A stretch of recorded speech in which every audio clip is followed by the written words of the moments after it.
بسم اللہ الرحمن الرحیم۔ السلام علیکم ناظرین، آن دا ایشو میں ہوں آپ کے ساتھ ذیشان علی۔ ناظرین، آج ہم بات کریں گے سوشل میڈیا پر کچھ دن پہلے ایک ویڈیو وائرل ہوئی۔ خون میں لت پت ایک شخص زمین پر لیٹا ہوا ہے اور درد سے چیخ رہا ہے، جبکہ کچھ لوگوں نے اسے بازوؤں اور ٹانگوں سے پکڑا ہوا ہے۔ دیکھتے ہی دیکھتے سفاکیت کی انتہا ہو گئی۔ اغوا کاروں میں سے ایک نے تیز دھار آلے سے اس کے بازو اور ناک کاٹ دیے، جس کے کچھ ہی دیر بعد وہ شخص تڑپ کر اپنی جان دے گیا۔ یہ مناظر کسی ڈراؤنی فلم کے نہیں تھے، بلکہ شہر ڈیرہ غازی خان کے سفاک اور بدنام زمانہ لادی گینگ کی جانب سے اپلوڈ کی گئی ویڈیو کے تھے۔ مگر یہ کوئی نئی بات نہیں ہے۔ پولیس کے مطابق لادی گینگ گزشتہ ایک دہائی سے زائد عرصہ سے قتل، ڈکیتی، بھتہ خوری، اغوا اور چوری جیسی سنگین وارداتوں میں ملوث رہا ہے۔ اس میں قبائلیوں کی 2007-2008 سے ذاتی لڑائی کے نتیجے میں یہ گینگ بنا تھا، جو پہلے چھوٹی موٹی وارداتیں کرتا تھا، لیکن آہستہ آہستہ اس نے قتل، ڈکیتی اور بھتہ خوری جیسے سنگین جرائم کا ارتکاب کرنا بھی شروع کر دیا، اور اب تک کئی پولیس اہلکاروں سمیت مقامی لوگوں کو یہ قتل اور زخمی کر چکے ہیں۔ حالیہ دل خراش واقعے کے بعد پولیس نے لادی گینگ کے خلاف سرچ آپریشن کا آغاز کر دیا۔ آپریشن میں Punjab rangers, elite force, Punjab police اور BMP کے اہلکار شامل رہے ہیں۔ لادی گینگ کے ٹھکانوں کو چاروں اطراف سے فورسز نے گھیرا ہوا ہے۔ قبائلی علاقے تمن کھوسہ میں لادی گینگ کے تمام ٹھکانے گرا دیے گئے ہیں اور ساتھ ہی ساتھ عارضی پناہ گاہوں کو جلا دیا گیا ہے۔ سہولت کاری کے الزام میں 15 افراد کو حراست میں لے لیا۔ آپریشن کے دوران قبائلی علاقوں میں قائم لادی گینگ کے تمام ٹھکانوں کو مسمار بھی کر دیا گیا ہے۔ دوسری جانب بات کرتے ہیں لادی گینگ کی جانب سے جواب میں 2 ویڈیوز سوشل میڈیا پر جاری کی گئی۔ پہلی ویڈیو میں گینگ کا ایک رکن راکٹ لانچر اٹھا کر فورسز کو دھمکیاں دیتا ہوا ہمیں دکھائی دے رہا ہے۔ دوسری ویڈیو میں اگر بات کریں تو گینگ کا سرغنہ خدا بخش چاکرانی قبائلی علاقہ میں نامعلوم سمت کی جانب جاتا ہوا دکھائی دے رہا ہے۔ راجن پور کچھا سے اغوا ہونے والے 2 پولیس اہلکار اب تک بازیاب نہیں ہو سکے۔ ڈاکوؤں نے پولیس اہلکاروں کی رہائی کے بدلے اپنے ساتھی کی رہائی کا مطالبہ کیا ہوا ہے۔ سندھ کے ضلع شکارپور میں گڑی تیغو کے کچے میں جاری آپریشن کے دوران پولیس نے 6 کلومیٹر جنگلات کا محاصرہ کر لیا ہے۔ تمام خارجی اور داخلی راستوں کو سیل کر دیا گیا ہے۔ پولیس کی بھاری نفری اطراف میں موجود ہے۔ دوسری جانب آپریشن شروع کرنے کے لیے پولیس کو اعلیٰ حکام کی جانب سے احکامات کا انتظار بھی ہے۔ کچے میں فیصلہ کن گرینڈ آپریشن شروع کرنے کے لیے تمام انتظامات کو حتمی شکل بھی دے دی گئی ہے۔ وزیر داخلہ شیخ رشید کی جانب سے امن و امان کی صورتحال پر وزیر اعلیٰ سندھ سے ملاقات بھی کی گئی تھی، اور اس سارے معاملات میں یہ فیصلہ ہوا تھا کہ وفاق اور صوبائی حکومت مل کر ڈاکوؤں سے نپٹیں گے۔ سندھ میں ڈاکوؤں کے خلاف کیسز میں دہشت گردی کی دفعات شامل کرنے کا فیصلہ بھی کیا گیا تھا۔ وزیر داخلہ شیخ رشید کی جانب سے یہ بھی اعلان کیا گیا کہ سندھ پولیس کو جتنا اسلحہ چاہیے فراہم کر دیں گے۔ ڈاکو راج ختم کرنے کے لیے سندھ کو ڈرون سمیت ہر قسم کا اسلحہ دیں گے۔ ناظرین، یہاں پر سوال یہ پیدا ہوتا ہے کہ آخر ڈیرہ غازی خان اور راجن پور کے پہاڑی اور قبائلی علاقے میں پولیس کو چھوٹو گینگ یا لادی گینگ کے مٹھی بھر گینگ ارکان کو قابو کرنے میں ہمیشہ مشکلات کا سامنا کیوں کرنا پڑتا ہے؟ حکومت کی اس علاقے میں ریٹ کیوں نہیں کرتی اور پولیس کا سٹرکچر یہاں کیوں نہیں بنایا جا رہا؟ برطانوی راج کے مطابق راجن پور اور ڈیرہ غازی خان کے قبائلی اور پہاڑی علاقوں میں لا اینڈ آرڈر کو دیکھنے کے لیے Punjab border military police act 1904 لایا گیا، جس کے تحت بارڈر ملٹری پولیس اور بلوچ لیوری متعارف کروائی گئی۔ بلوچ لیوی تو تقریباً ختم ہو چکی ہے، جبکہ 100 سال سے زیادہ عرصہ گزر جانے کے بعد بھی بارڈر ملٹری فورس آج بھی قائم ہے۔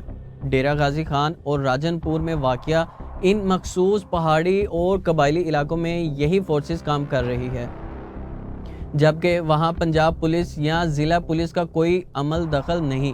Punjab border military force act 1904 کے مطابق deputy commissioner border military police کا سینئر کمانڈینٹ، جبکہ گرینڈ 17 کا سول انتظامیہ کا افسر اس کا کمانڈینٹ ہوتا ہے، جبکہ باقی فورس میں رسالدار پولیس کے DSP رینک کے برابر کا عہدہ، جمعدار پولیس کے انسپیکٹر رینک کے برابر اور سوال سپاہی وغیرہ جیسے عہدے ہوتے ہیں۔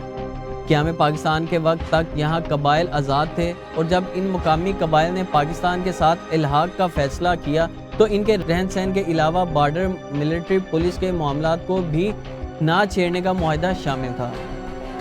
بارڈر ملٹری فورس کا قیام ان قبائل کے رسم و رواج کے مطابق عمل میں لایا گیا تھا، اور اس فورس میں بھرتی کے لیے بھی مقامی قبائل کا ہمیشہ سے اثر و رسوخ رہا ہے، کیونکہ انگریز نے پہلے قبائلیوں میں سردار بنائے، پھر ان سرداروں کو اپنے اپنے قبیلے میں اثر و رسوخ کے حساب سے اس پولیس میں سیٹیں دی گئیں، اور یہ غیر تحریری انتظام آج بھی قائم ہے۔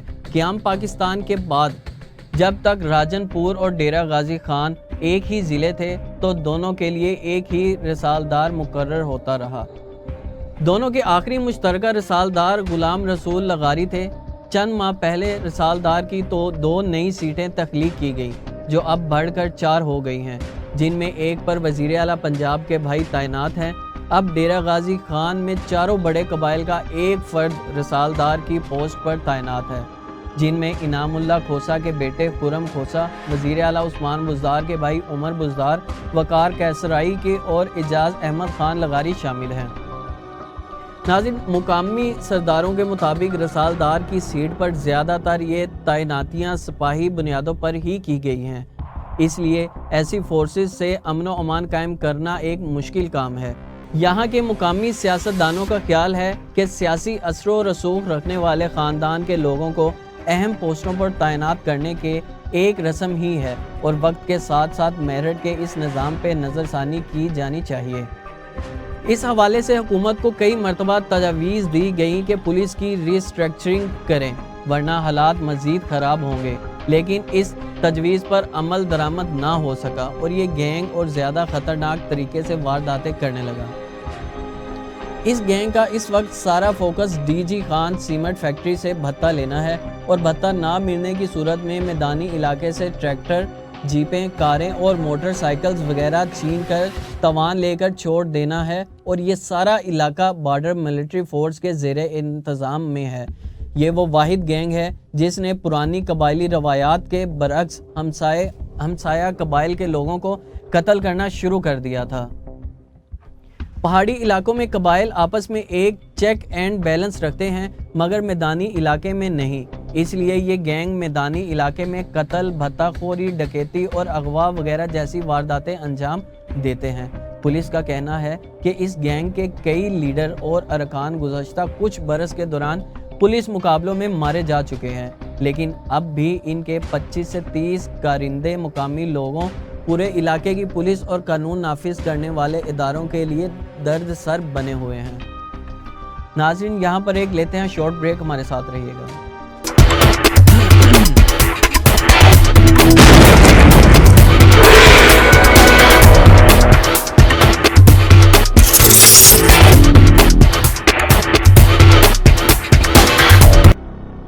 جماعت علی کا نمبر ملاتے ہیں جی۔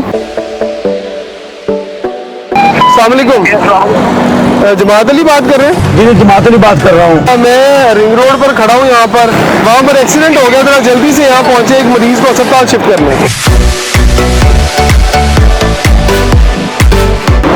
ناظرین، جماعت علی جیسے کہ آپ کو بتایا تھا کہ فوراً یہاں پر پہنچا ہے۔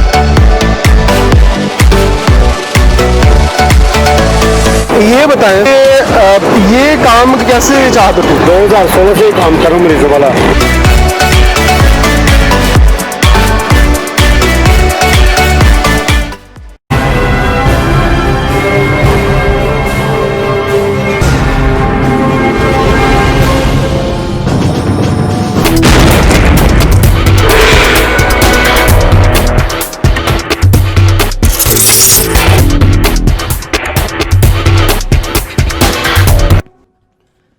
ویلکم بیک ناظرین، اب بات کریں گے کرونا ویکسینیشن کے حوالے سے۔ ملک بھر میں 30 سال سے زائد عمر کے افراد کے لیے واک ان ویکسینیشن شروع کر دی گئی۔ ملک بھر میں واک ان ویکسینیشن شروع ہونے کے بعد اب رجسٹرڈ 30 سال سے زائد عمر کے افراد کسی بھی سینٹر میں ویکسینیشن لگوا سکتے ہیں۔